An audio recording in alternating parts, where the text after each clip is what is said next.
परमेश्वर के पवित्र नाम की तारीफ हो कि हम सब खुदावंद खुदा की हजूरी में हैं। और जैसे हम सीख रहे हैं पवित्र आत्मा के बारे में, और हमने अभी तक ये सीखा है कि पवित्र आत्मा शुरू से ही पृथ्वी के ऊपर कार्य करता आ रहा है। और पुराने नियम के बीच में कैसे पवित्र आत्मा ने कार्य किया, शुरू से कैसे कार्य किया, न्यायियों के बीच में से होकर राजाओं के बीच में, नबियों के बीच में, उन याजकों के बीच में होकर कैसे कार्य किया। और नबियों तक ही नहीं बल्कि हमने ये भी पढ़ा था कि उन्होंने आने वाले वक्त के बारे में, नए नियम के लोगों के बारे में भी देख लिया कि कैसे पवित्र आत्मा बहाया जाएगा। और यहाँ तक कि नहीं उन्होंने देखा 2 बादशाहों के बारे में, जैसे जोएल 2 बाब उसकी 23 आयत में लिखा है, पढ़ेंगे। हे सिय्योन दे पुत्रो, यहोवा अपने परमेश्वर विच खुशी मनाओ अते आनंद होवो, क्यों जो ਉਹਨੇ ਤੁਹਾਡੇ ਸੁਖ ਲਈ ਪਹਿਲੀ ਬਾਰਿਸ਼ ਦਿੱਤੀ, ਉਹਨੇ ਤੁਹਾਡੇ ਲਈ ਪਹਿਲੀ ਅਤੇ ਪਿਛਲੀ ਵਰਖਾ ਵਰਹਾਈ ਜਿਵੇਂ ਪਹਿਲਾਂ ਹੁੰਦਾ ਸੀ। तो उन्होंने देखा कि पहली वर्षा, पहली बारिश के बारे में भी देखा, और फिर ये भी देखा कि आखिरी बारिश के बारे में। पहली बारिश जो है वो फसल उगाने के लिए थी, और अभी आखिरी बारिश होगी वो फसल पकाने के लिए। जैसे याकूब भी इसके बारे में कहता है, याकूब 5:7 जब हम पढ़ते हैं, याकूब की पत्री 5 बाब उसकी 7वीं आयत, तो वहाँ लिखा है, पढ़ेंगे।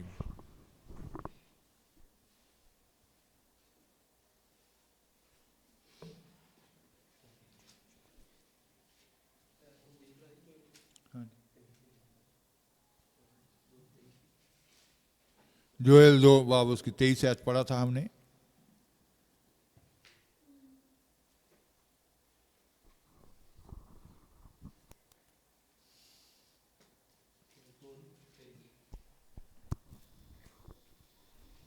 उसके आगे आगे तो आग भस्म करती जाएगी और उसके पीछे पीछे लौ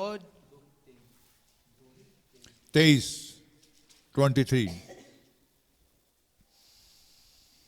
हे सिय्योन के लोगों, तुम अपने परमेश्वर यहोवा के कारण मगन हो और आनंद करो, क्योंकि तुम्हारे लिए वह वर्षा अर्थात बरसात की पहली वर्षा बहुतायत से देगा और पहले के समान अगली और पिछली वर्षा को भी बरसाएगा।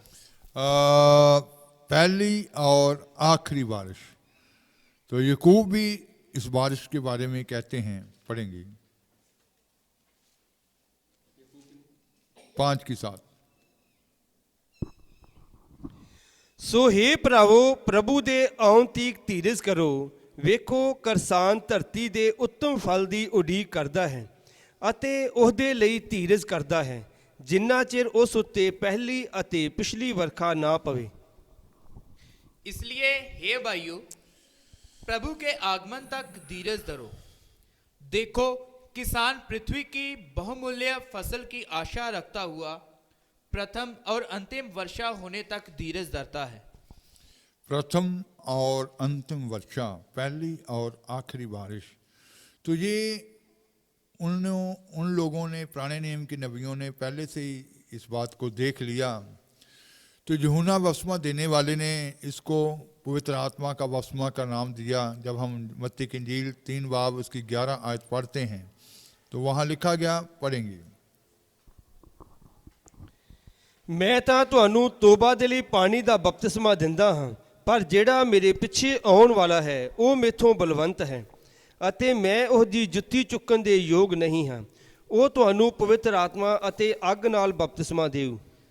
मैं तो पानी से तुम्हें मन फिराव का बपतिस्मा देता हूँ। तो यूहन्ना ने कहा कि मैं तो पानी से तुम्हें मन फिराव का बपतिस्मा देता हूँ, परंतु जो मेरे बाद आने वाला है, जो मेरे बाद में आने वाला है, वह मुझसे शक्तिशाली है। वह मुझसे शक्तिशाली है। मैं उसकी जूती उठाने के योग्य नहीं। तो यूहन्ना ने कहा कि मैं उसकी जूती उठाने के भी योग्य नहीं हूँ। वह तुम्हें पवित्र आत्मा और आग से बपतिस्मा देगा। वह पवित्र आत्मा और आग से बपतिस्मा देगा। तो यूहन्ना ने इस पवित्र आत्मा के बपतिस्मे के बारे में कहा, यीशु मसीह ने भी इसके बारे में जिक्र किया, प्रेरितों ने भी इसके बारे में जिक्र किया। तो ये जो पवित्र आत्मा का बपतिस्मा था, ये जो पवित्र आत्मा की बारिश थी, जैसे प्रभु यीशु मसीह ने जो कहा था, यूहन्ना की इंजील 7 बाब 37 और 38 आयत पढ़ेंगे। ਪਿਛਲੇ ਦਿਨ ਜਿਹੜਾ ਤਿਉਹਾਰ ਦਾ ਵੱਡਾ ਦਿਨ ਸੀ, ਯੀਸ਼ੂ ਖੜਾ ਹੋਇਆ ਅਤੇ ਇਹ ਕਹਿ ਕੇ ਉੱਚੀ ਬੋਲਿਆ, ਭਾਈ ਜੇ ਕੋਈ ਧਿਆਇਆ ਹੋਵੇ ਤਾਂ ਮੇਰੇ ਕੋਲ ਆਵੇ ਅਤੇ ਪੀਵੇ। ਜੋ ਕੋਈ ਮੇਰੇ ਉੱਤੇ ਨੇਚਾ ਕਰਦਾ ਹੈ, ਲਿਖਤ ਅਨੁਸਾਰ ਅੰਮ੍ਰਿਤ ਜਲ ਦੀਆਂ ਨਦੀਆਂ ਉਹਦੇ ਅੰਦਰੋਂ ਵਗਣਗੀਆਂ। पर्व के अंतिम दिन जो मुख्य दिन है, यीशु खड़ा हुआ और पुकार कर कहा, यीशु खड़ा हुआ और पुकार कर कहा, यदि कोई प्यासा हो तो मेरे पास आओ यदि कोई प्यासा हो तो मेरे पास आओ और पिए। और पिए। जो मुझ पर विश्वास करेगा, जैसा पवित्र शास्त्र में आया है, जो मुझ पर विश्वास करेगा, जैसा पवित्र शास्त्र में आया है, उसके हृदय में से जीवन के जल की नदियां बह उसके निकलेंगी। हृदय में से जीवन जल की नदियां क्या हो जाएंगी? बह निकलेंगी। तो ये जो प्रभु यीशु मसीह ने बात कही थी, ये तब पूरी हुई जब हम जैसे प्रेरितों का काम 2 बाब उसकी पहली आयत से 4 आयत तक पढ़ते हैं। प्रेरितों के काम 2 बाब 1 आयत से 4 आयत तक, जो जोएल नबी ने भी जिस पहली वार्ष के बारे में देखा, यीशु मसीह ने भी जो कहा, और यहाँ हम उसको पूरा होता हुआ देखते हैं। यहाँ ये वचन पूरा हुआ, पढ़ेंगे।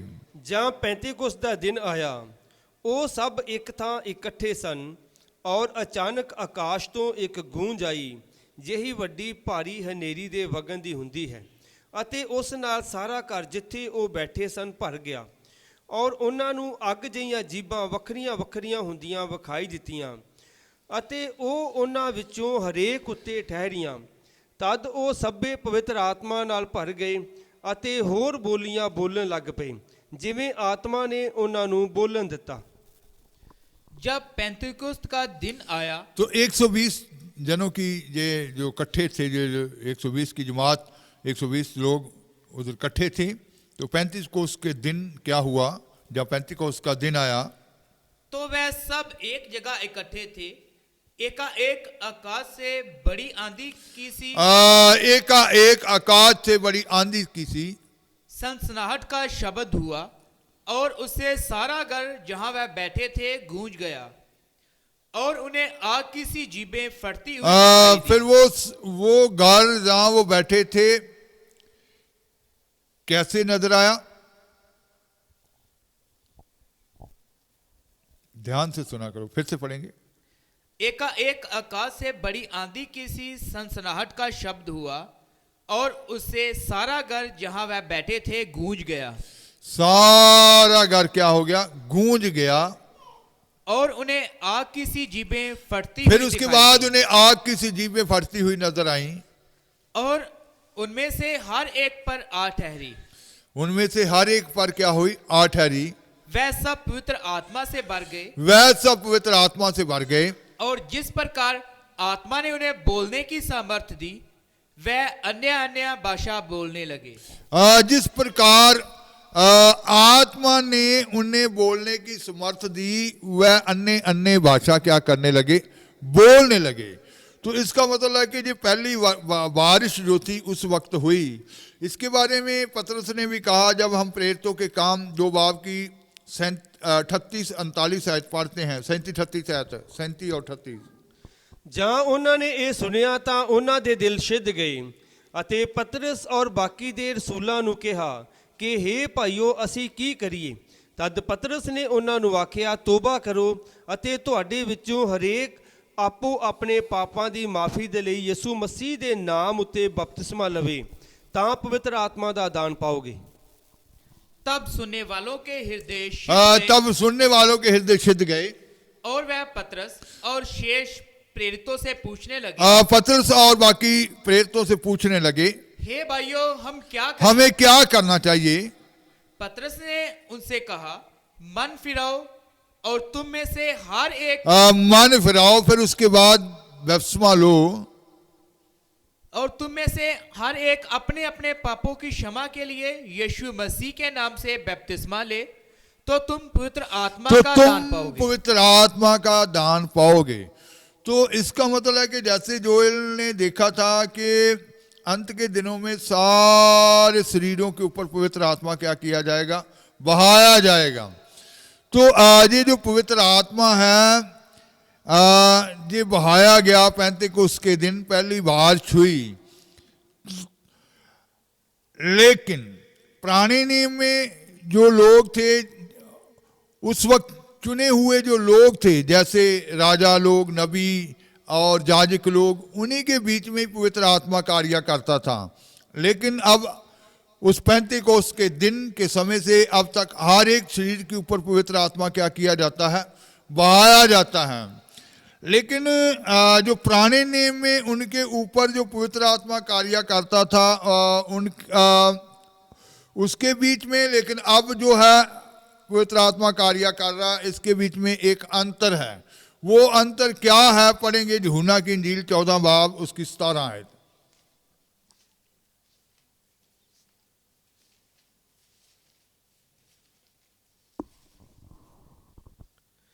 ਅਰਥਾਤ ਸਚਾਈ ਦਾ ਆਤਮਾ ਜਿਹਨੂੰ ਜਗਤ ਨਹੀਂ ਪਾ ਸਕਦਾ, ਕਿਉਂ ਜੋ ਉਹ ਉਸ ਨੂੰ ਵੇਖਦਾ ਨਹੀਂ, ਨਾ ਉਸ ਨੂੰ ਜਾਣਦਾ ਹੈ। ਤੁਸੀਂ ਉਸ ਨੂੰ ਜਾਣਦੇ ਹੋ, ਕਿਉਂਕਿ ਉਹ ਤੁਹਾਡੇ ਸੰਗ ਰਹਿੰਦਾ ਹੈ ਅਤੇ ਤੁਹਾਡੇ ਵਿੱਚ ਹੋਵੇਗਾ। अर्थात सत्य का आत्मा, जिसे संसार ग्रहण नहीं कर सकता, क्योंकि वह ना उसे देखता है और ना उसे जानता है। तुम उसे जानते हो, क्योंकि वह तुम्हारे साथ रहता है और वह तुम में होगा। फिर से एक बार पढ़ेंगे। अर्थात सत्य का आत्मा, अर्थात सत्य का आत्मा, जिसे संसार ग्रहण नहीं कर सकता, हाँ जी, क्योंकि वह ना उसे देखता है और ना उसे जानता है। तुम उसे जानते हो, क्योंकि वह तुम्हारे साथ रहता है और वह तुम में होगा। पंजाबी का ट्रांसलेशन पढ़ेंगे। ਅਰਥਾਤ ਸਚਾਈ ਦਾ ਆਤਮਾ ਜਿਹਨੂੰ ਜਗਤ ਨਹੀਂ ਪਾ ਸਕਦਾ, ਕਿਉਂ ਜੋ ਉਹ ਉਸ ਨੂੰ ਵੇਖਦਾ ਨਹੀਂ, ਨਾ ਉਸ ਨੂੰ ਜਾਣਦਾ ਹੈ। ਤੁਸੀਂ ਉਸ ਨੂੰ ਜਾਣਦੇ ਹੋ, ਕਿਉਂਕਿ ਉਹ ਤੁਹਾਡੇ ਸੰਗ ਰਹਿੰਦਾ ਹੈ ਅਤੇ ਤੁਹਾਡੇ ਵਿੱਚ ਹੋਵੇਗਾ। वो तुम्हारे संग रहता है और तुम्हारे विच अंदर होगा। पुराने नियम के जो लोग थे उनके साथ रहता था, उनके अंदर नहीं था। नेक्स्ट सैटरडे हम ये सीखेंगे कि उनके अंदर क्यों नहीं था, क्या बात थी कि उनके अंदर नहीं उसको भेजा गया। तो नए नियम के जो लोग थे, इनके जैसे ये बोतल है, इसको ये खाली बोतल होगी तो पानी में डुबोया जाए तो इसके अंदर भी पानी जाएगा और बाहर से भी क्या हो जाएगी? भीग जाएगी, होगी ना ऐसे ही।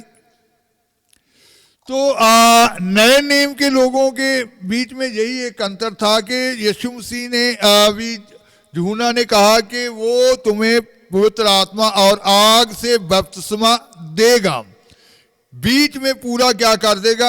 डुबो देगा। तो डुबो देगा, यीशु मसीह ने, प्रेरितों ने इसका जिक्र किया, यूहन्ना ने जिक्र किया। तो नए नियम के बारे में ये यीशु मसीह ने कहा कि तुम्हारे संग रहेगा और तुम्हारे बीच रहेगा, जैसा पौलुस ने भी इसके बारे में कहा, पहला कुरिन्थियों 12 बाब उसकी 13 आयत।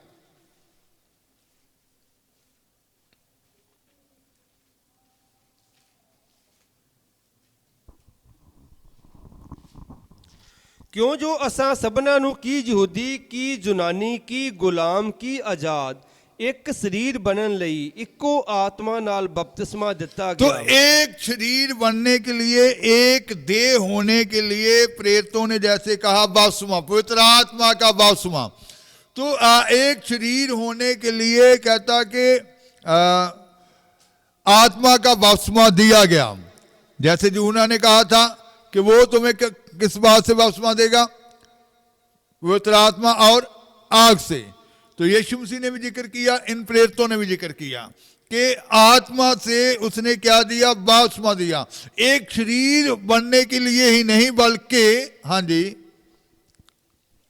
आगे, क्यों जो असां सबना नू की यहूदी की यूनानी की गुलाम की आजाद एक सरीर बनन लई इक्को आत्मा नाल बपतिस्मा दिता गया अते असां सबना नू एक आत्मा पियाया गया।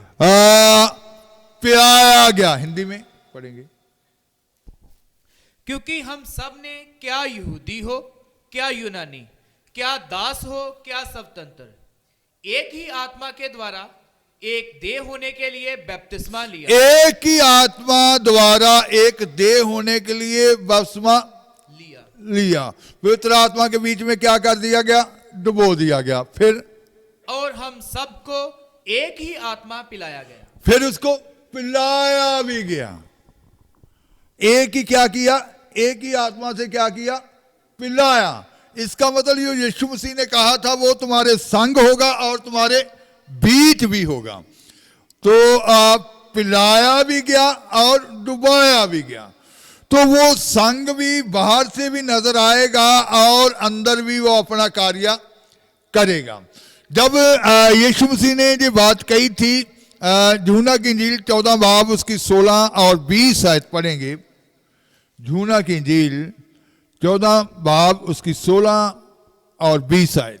ਅਤੇ ਮੈਂ ਆਪਣੇ ਪਿਤਾ ਤੋਂ ਮੰਗਾਂਗਾ ਔਰ ਉਹ ਤੁਹਾਨੂੰ ਦੂਜਾ ਸਹਾਇਕ ਬਖਸ਼ੇਗਾ, ਭਾਈ ਉਹ ਸਦਾ ਤੁਹਾਡੇ ਸੰਗ ਰਹੇ। ਉਸ ਦਿਨ ਤੁਸੀਂ ਜਾਣੋਗੇ ਭਾਈ ਮੈਂ ਆਪਣੇ ਪਿਤਾ ਵਿੱਚ ਔਰ ਤੁਸੀਂ ਮੇਰੇ ਵਿੱਚ ਅਤੇ ਮੈਂ ਤੁਹਾਡੇ ਵਿੱਚ ਹਾਂ। मैं पिता से विनती करूंगा और वह तुम्हें एक और सहायक देगा कि वह सर्वदा तुम्हारे साथ रहे। तो यहां उन लोगों ने ये जो यीशु मसीह ने बातें कही थी, नए नियम के लोगों ने एक अनुभव को देखा, एक तजर्बा अपने जीवन में देखा। कौन सा तजर्बा था वो? हाँ जी पढ़ेंगे। मैं पिता से विनती करूंगा और वह तुम्हें एक और सहायक देगा। मैं पिता से बेनती करूंगा, वह तुम्हें एक और सहायक देगा कि वह सर्वदा तुम्हारे साथ रहे। वह सदा तुम्हारे साथ रहे। पवित्र आत्मा के बारे में कहा गया कि वह सर्वदा क्या रहे, तुम्हारे साथ रहे। जब वो आप लोग कहा कि उसको पालोगे, जो लोग पवित्र आत्मा पा लेते हैं, फिर 20 आयत, उस दिन तुम जानोगे कि मैं अपने पिता में हूं। उस दिन जब पवित्र आत्मा पालोगे, जिस दिन तुम्हें वो सहायक मिल जाएगा, उस दिन तुम जानोगे कि मैं अपने पिता में हूं और तुम मुझ में और तुम मुझ में और मैं तुम में और मैं तुम में। तो यहां इन्होंने पिता, पुत्र, पवित्र आत्मा तीनों का ही क्या किया, अनुभव किया, तजर्बा किया।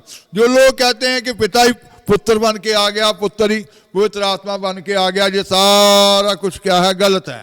तो यहां तीनों का जिक्र आ रहा है कि जिस दिन तुम पवित्र आत्मा पाओगे, मैं पिता में, तुम मुझ में और मैं तुम में रहूंगा।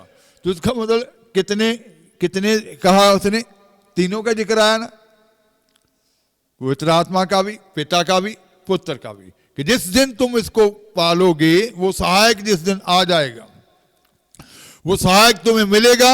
फिर मैं पिता में और तुम मुझ में, मैं तुम में। तो इसका मतलब तीनों का उन्होंने ये अनुभव किया, पिता का, पुत्र का, पवित्र आत्मा का। तो जैसे हमने अभी सुना कि पुराने नियम के जो लोग थे, पवित्र आत्मा उनके संग रहता था, लेकिन नए नियम के लोगों को पूरा डुबाया गया, उनको पिलाया भी गया कि उनके अंदर भी रहे और बाहर भी, संग भी रहे। तो पुराने नियम के लोगों को क्यों नहीं पिलाया गया, क्यों नहीं उनके बीच रखा गया, अंदर क्यों नहीं था, क्या कारण थे? ये सारे कारण नेक्स्ट हम सीखेंगे। तो पवित्र आत्मा जो है शुरू से ही कार्य करता आ रहा है, सृष्टि की रचना से पहले से ही। ये नहीं है कि पवित्र आत्मा का कार्य अब ही, लेकिन पवित्र आत्मा कैसे कार्य करता है, कैसे उसको पाया जाता है, कैसे कैसे लोग उसको पा सकते हैं, ये सारी स्टडी इन समयों में सीखने को मिलेगी कि कौन से लोगों के ऊपर कैसे आया, किस लोगों के ऊपर कैसे आया। सार एक तरीका पवित्र आत्मा क्या है, जो पूरा सीखने को आपको मिलेगा। ये जो सब्जेक्ट है, ऑनलाइन सुनने वाले भी कभी भी इसको मिस ना करें, इसको लगातार सुनने से ही ये पूरा समझ में आएगा। आने वाले दिनों में पवित्र आत्मा के बारे में भी सीखने को मिलेगा। तो अभी हम सीख रहे हैं कि वो शुरू से ही क्या करता आ रहा, कार्य करता आ रहा है। तो नए नियम के लोगों के ऊपर उंडेल दिया गया, वो पहली बारिश थी। अभी आखिरी बारिश, पहली बारिश जो उसी फसल उगाने के लिए थी, जो चेलों के समय, प्रेरितों के समय हुई, 120 की जमात के ऊपर हुई, वही उंडेला गया जो था, वही अब तक पृथ्वी के ऊपर अभी तक कार्य करता आ रहा है। लेकिन अब वो अंतिम दिनों में आखिरी बारिश होने जा रही है। वो फसल को पकाएगी, वो दुल्हन को तैयार कर देगी। और जैसे आप देखते हैं कि ये गेहूं की फसल जो होती है, तो मार्च के महीने में बिल्कुल जो गेहूं होते हैं, कणक जो होती है, हरे हरे नजर आते हैं उसकी बल्लियां जो होते सिट्टे। लेकिन कुछ ही दिनों में क्या हो जाती हैं, बिल्कुल क्यों ऐसे हो जाता है, एक हवा, गर्म हवा क्या उन दिनों में क्या होती है, चलती है उसको पकाने के लिए, कि वो दाने जो उसके अंदर है वो क्या हो जाएं, पक जाएं। इसी रीति से खुदा ने दुल्हन को तैयार करने के लिए एक एक कमी निकालने के लिए, कोई कमी नहीं रहेगी, वो आखिरी बारिश होगी कि वो पवित्र आत्मा सारा कुछ, जैसे जब बाढ़ आती है तो जब पानी, नदियां, नाले भर कर आते हैं, जितनी नालों में गंदगी होती है सब कुछ क्या हो जाती है, रुड़ा के ले जाती है। कभी रुकी है गंदगी उसके आगे? सारा कुछ आगे निकल जाता है। इसी रीति से वो बारिश, वही मसा, जैसे आपने सुना कि 2023 में बहुत बड़ा मसा कार्य करने जा रहा है, तो वो मसा जो है वो सारी कमजोरियों को, कमियों को रुड़ा के क्या हो जाएगा, ले जाएगा। तो हर एक पिता की मर्जी को क्या कर सकेगा, पूरा कर सकेगा। तो पवित्र आत्मा नए नियम के लोगों को पिलाया गया, उसमें डुबाया गया कि बपतिस्मा, कि वो तुम्हें पवित्र आत्मा और आग से क्या करेगा, बपतिस्मा देगा। तो आज पवित्र आत्मा का बपतिस्मा जो लेते हैं, पवित्र आत्मा उनके संग और उनके बीच होता है। आंखें बंद करेंगे, दुआ की हालत में होंगे।